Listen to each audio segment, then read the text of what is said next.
Hi everybody, this is your grief guide, Lisa. I'm with my friend Jean here today, and Jean lost her husband, who she says was her high school sweetheart and the love of her life.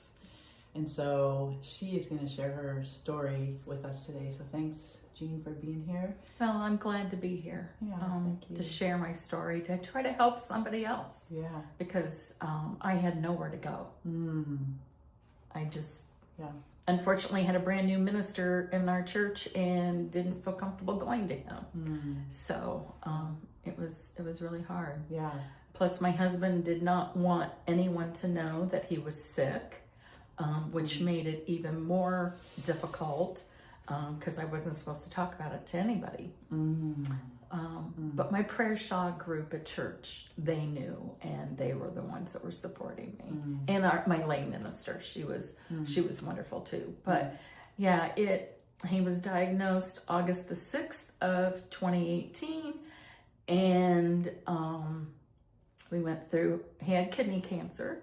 We went through removing a kidney on a Monday. He was released on Wednesday to come home, and Sunday we are sitting in church. You would never know. He looked good, he felt good, didn't take any pain medicine. So this is a man who had never ever missed one day of work in his entire life. So he didn't know what it was like to be sick on top of everything else. And we did that. We did everything that the doctors told us to do. I felt like we did it. And one thing led to another. He wasn't able to finish a full round of even chemotherapy. And it ended up in December. He got in such pain that I had to take him to the emergency room, and they found that they had to do life or death surgery within 2 hours. And he goes, well, what's my options? And I'm going, honey, there are no options. This is what we have to do. So he did. And that's the last I got to talk to my husband, because after the surgery, he was in ICU, and our children were coming for Christmas, and we had to make the decision that is the most hardest thing in the world to do, but it was what he wanted. And so through it all, I felt that I did do his last wishes. I fulfilled those last wishes. But it's very hard, because you feel like you're the bad person because you made that decision. But my children, which are adult children, they helped and they agreed, so that was good. But from that moment on, I shut down. I was living 12 hours from our children, which is where we had moved from. And the first thing the kids said, we want you to move home. So in August of 2019, I packed up our entire home and moved back to Illinois to be with our children and grandson, because you do need family. I learned that I needed my family. And I don't regret that. I'm very happy to have my children here, because my children have been a big help. More my daughter than my son, but I think that's just because, I don't know. It's not that way in every family, but for me, she's my rock.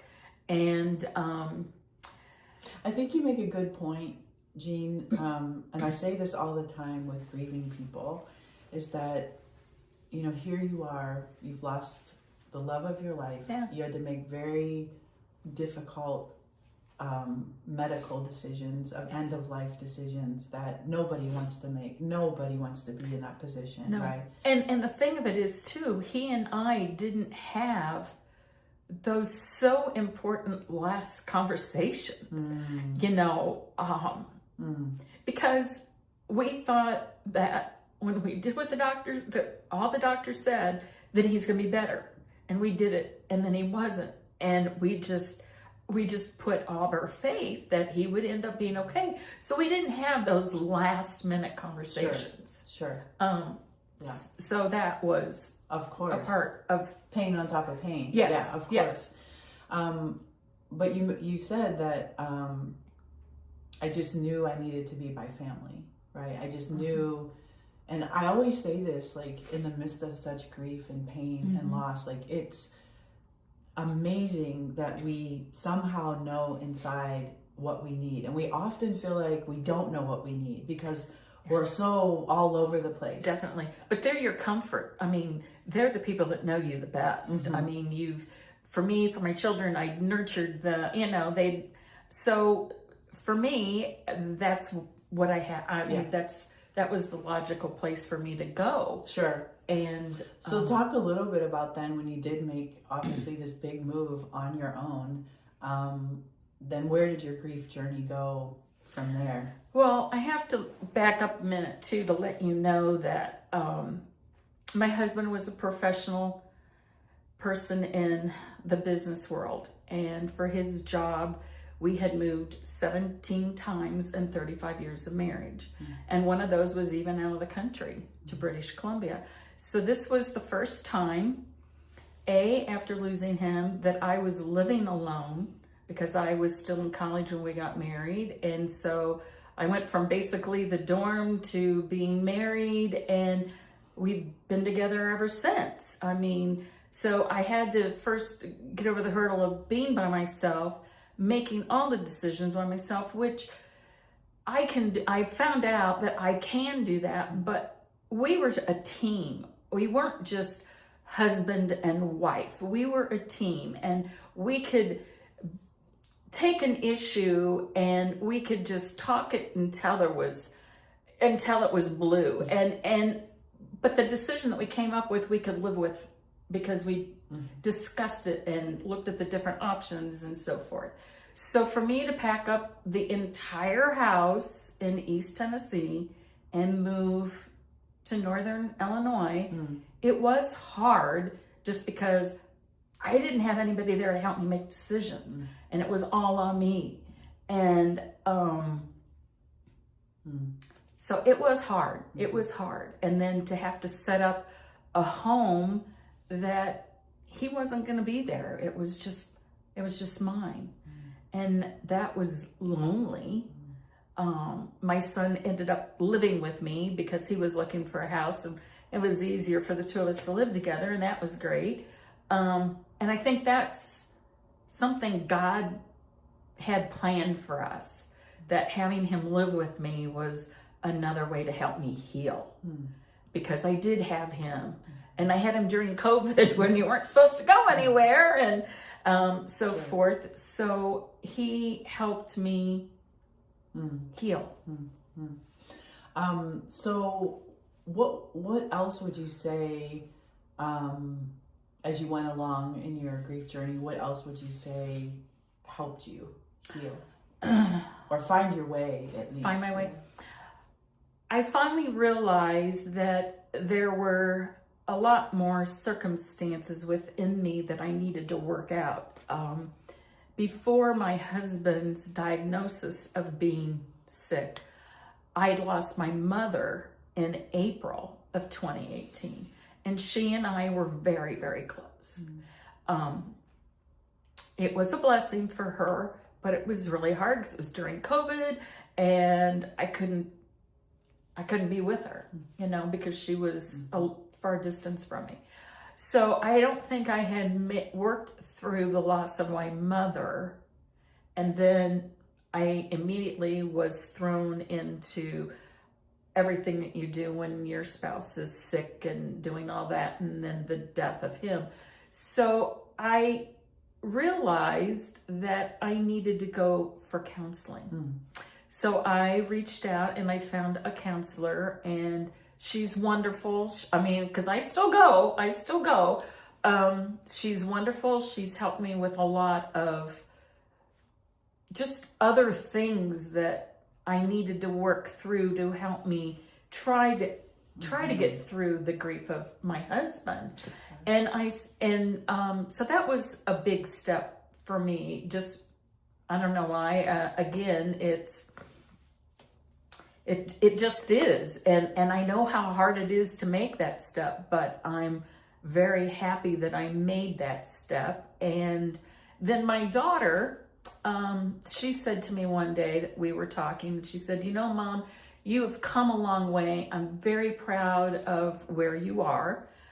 But I think you need more, because you don't go out, you don't do anything. And, which is true. I would stay in bed and I would beg off a lot of the times to do things, even with my children, say I had a migraine, because I didn't want to be with people. I was in a hole. I buried myself in a hole. Mm-hmm. And then from her talking, she said, I think you need to go to group therapy. And I go, I pondered it. And then I found Lisa with Grief Guide. And I have to say, and I have said this in our group sessions, which are wonderful. It's almost like you form a family. I mean, of a sort. That I have said things to the group that I have not said to anyone else. And I think it's because they don't judge me. They understand to a degree that I have my own grief. Each person has their own, and no two are alike, and at all, because the circumstances and everything is just different. So I have to say, Lisa and her Grief Guide group have done wonderful things for me, because I mean, it's been 6 years since I've lost my husband. Sure. And I know I'm not living the life that he would want me to live. I know that, but it's just hard. Of course. Yeah, of course. I think you said a couple of things that I think were really important, that I think people need to hear again and to be assured of. And that is that you needed somebody outside of yourself to help you sort out so much of your grief, from your mother to your husband to the caretaking to all of it. And it can't, and I hate to interrupt you, Lisa, but I felt that it couldn't be my good friends, because we've lived in so many, I mean, we moved 17 times. I mean, we have friends all over the United States. So it's not like I can go to them because they know you, they care about you and your well-being. You need somebody that is a professional, has had schooling and experience. They know what to do. They know the questions to ask. Even though a lot of times, let me tell you, I felt like I went through a box of Kleenexes and I left with red eyes, but of course. But they know the questions. And there is not one thing wrong with saying, I need help. I need professional help. Yes, thank because you for saying if you that. don't, yes, I feel that you're only going to go deeper into that hole. And I didn't want to. I wanted to come out of that hole. I want to be a person again. Right. No, of course. And then recognizing too that you even needed maybe more support, right? And finding a Grief Guide group. Yes. And what I always say is that, and I think you said it too, like, when you sit in that circle, you know that everyone there is not going to try to fix you. No, right? they aren't. They're not going to try to give you suggestions of what you should be doing. Like, we're there sharing our own pain, our own journey, and hopefully along the way, and sharing what's working or helping us help somebody else. And the other thing too is, we're kind of in this together. We all have our own things, but yet when you listen to somebody else's, you can say, theirs is a lot worse than mine. Because there are situations that I sit in circle and I do feel, you have it so much harder than I have it. Well, and I think it also deconstructs the myth of grief that's perpetuated, is that no one understands and that we're alone. Now, grief is very lonely, of course, because it's a journey we have to walk ourselves. Oh, yes. And it's not true, though, that other people don't understand. It's not the same grief, as you said, but certainly pain speaks to pain, right? Well, and yes, and the thing of it is that I have my master's degree in education.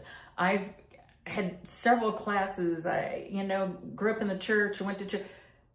I don't know where, I can't remember ever knowing any knowledge that I gained on how to deal with grief. Nobody ever has talked about grief. And unfortunately for myself, and I say unfortunately, even though it's a fortunate thing, I did not go to a funeral until I was 20 years old. My grandparents all lived until their 90s, so I was married and had kids before I lost my grandparents. And there was just never a reason for me to go. So, and that ended up being my future father-in-law's funeral. That was my first one. And I remember that was really hard, but through time you work through it. But I don't know where there's anything that ever says how you get through grief, because I don't know if you can actually write an explicit book. There can never be, this is 1, 2, 3, because everyone's different. Yes, exactly. So you would say that like being by family, Yes. reaching out for help. Yes, finding- professional help. Yeah, professional. And I'm not saying that your good friends aren't a big help too, because they have been. But there comes a point in time where you need that professional help. Possibly, not everybody. And I'm not sitting here saying everybody, you have to run out and find a counselor. I'm not saying that. It's just for my situation, I felt that's what I needed. And my children agreed, and I did it. Sure. And I'm not ashamed that I did it at all. Sure. I mean, it's helped with a lot of things. Sure.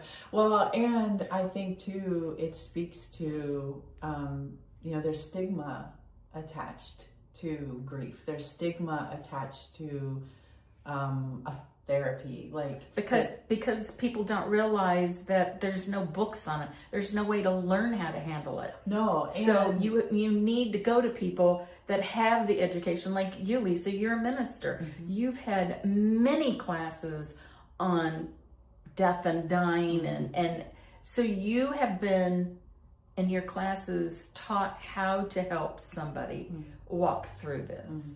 And my own and your own lived experiences, experience. unfortunately, Yeah, yes. unfortunately. Not that we need to ever, and I have said this in group, and I hope it never offended you.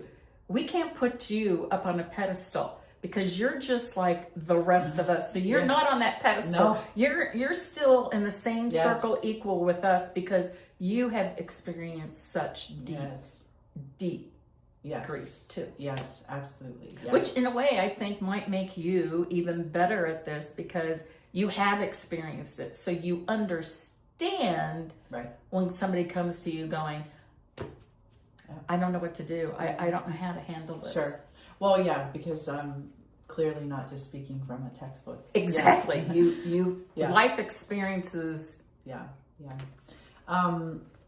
So Jean, if you,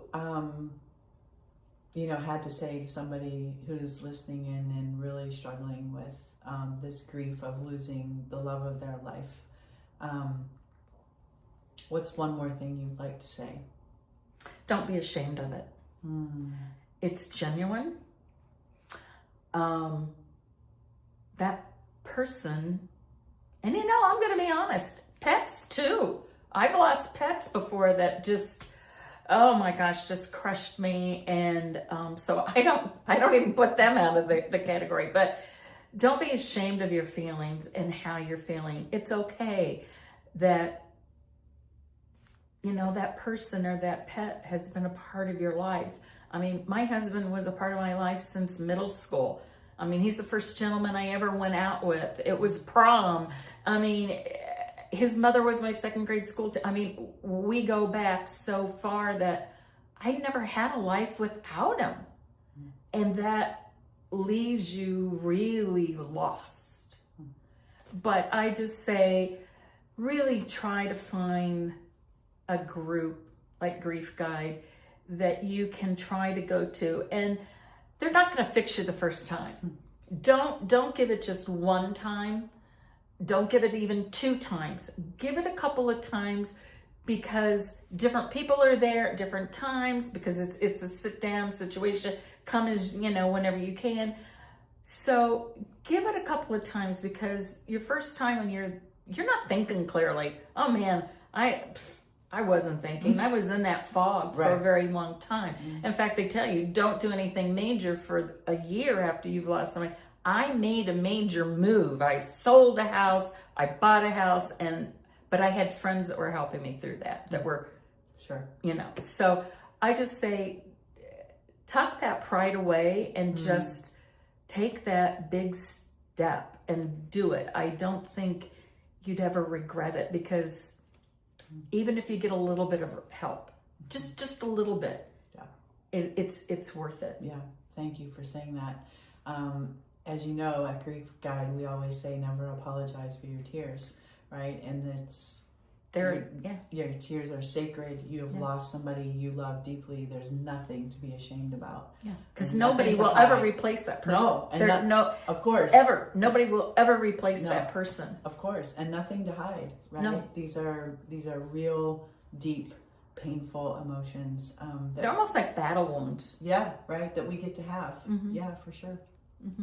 Well, I really appreciate you being with us today, Jean, and sharing your story. And it's so deep and so meaningful. And I know that those who are going to listen in are going to be really helped. So thank you so much.